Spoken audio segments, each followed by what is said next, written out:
مهاجران محترم، به پاتین کار فعالیت نمودن در فدراسیون روسیه نابسته از آن که شما خود را در قید مهاجرتی گذاشتید میتواند سبب منع ورود شما به کشور قبول کننده گردد.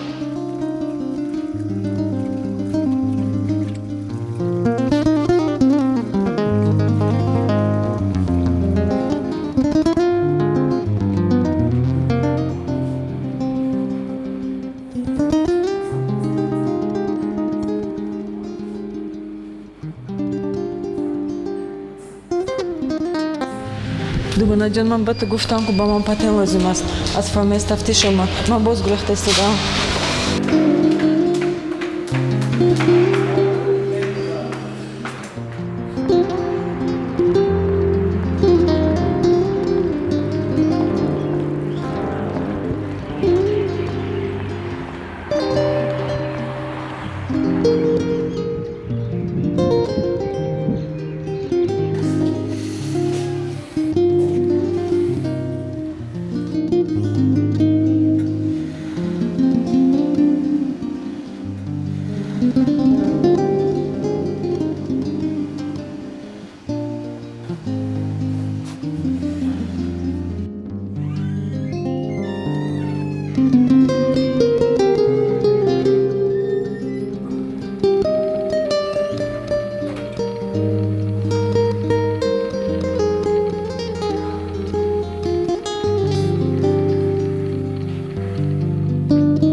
با دکتر زنگ میزنم بیاین کمکت کنم.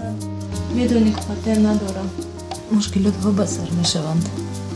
حاضر از دردش میمان بگیست.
بیزار شدم.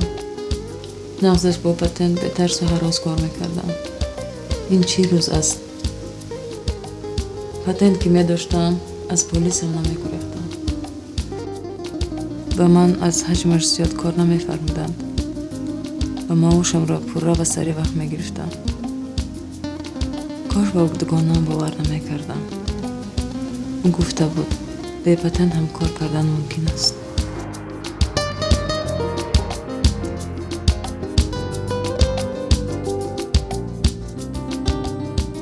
فراموش نسازید انجام دادن فعالیت مهنتی به پتنت در قلمرو فدراسیای روسیه غیر قانونی است. در خاطر دارید شما همچون شهروند خارجی باید تمام طلبات قانونگذاری فدراسیای روسیه را در سمت مهاجرت مهنتی حتما رعایت نمایید.